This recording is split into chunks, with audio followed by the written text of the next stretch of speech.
आज हम एक बहुत इंपॉर्टेंट टॉपिक पढ़ने वाले हैं जिसका नाम है जेनेटिक डिसऑर्डर्स। ये आपका प्रिंसिपल ऑफ इनहेरिटेंस का टॉपिक है।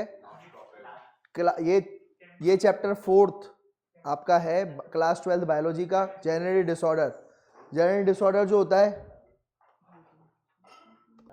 यार देखो सुनो, अब बात करते हैं जेनेटिक डिसऑर्डर।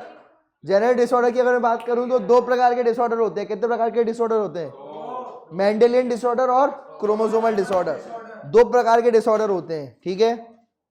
अब बात करते हैं मेंडेलियन डिसऑर्डर की। जो डिसऑर्डर मेंडेलियन को मानते हैं, मतलब जीन जो होती है उनमें म्यूटेशन हो जाती है, तो वो वाले उस हिसाब से ही चलते हैं। जैसे capital T tall, capital T small T. तो वो जैसे उसने बताया था मेंडल ने, रेसेसिव और डोमिनेंट, तो रेसेसिव और डोमिनेंट होते हैं इनमें भी।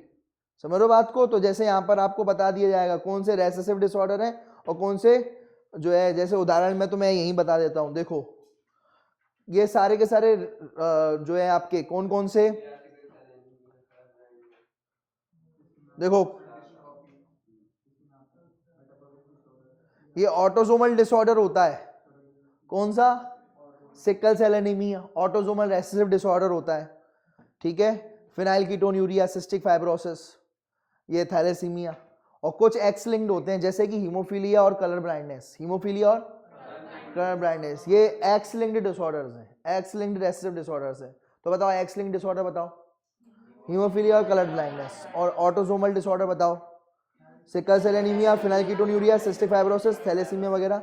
और ये क्रोमोसोम से रिलेटेड है।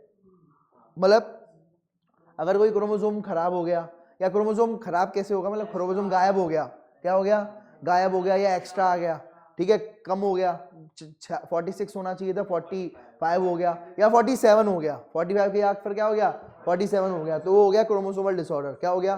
क्रोमोसोमल डिसऑर्डर, ठीक है।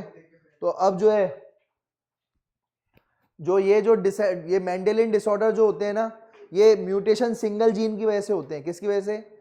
ये जीन में म्यूटेशन अगर होगा, जीन में गड़बड़ होगी, अगर जीन में अगर गड़बड़ होगी तो उसको अपन कहेंगे मेंडेलियन डिसऑर्डर। क्या कहेंगे? Mendelian disorder. सिंगल जीन में गड़बड़ होगी तो।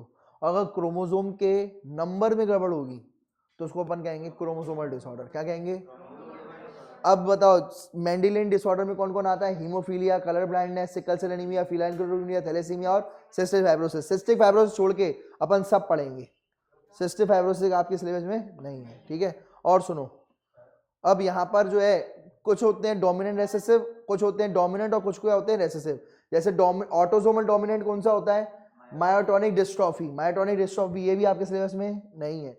और दूसरा ऑटोसोमल रेसेसिव कौन है? Sickle cell anaemia. और एक्स लिंक्ड कौन है? एक्स लिंक्ड रेसेसिव कौन है? हीमोफीलिया और कलर ब्लाइंडनेस। हीमोफीलिया और जो सेक्स लिंक्ड है ही नहीं है, एक्स लिंक्ड है ही नहीं है।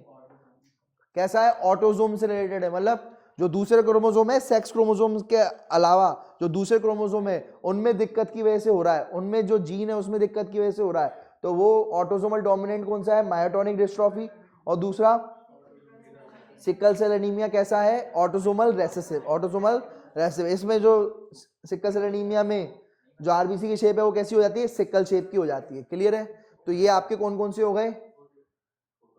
ये कौन से हो गए? Mendelian disorders. क्या होगा बेटा? ये मेंडेलियन डिसऑर्डर।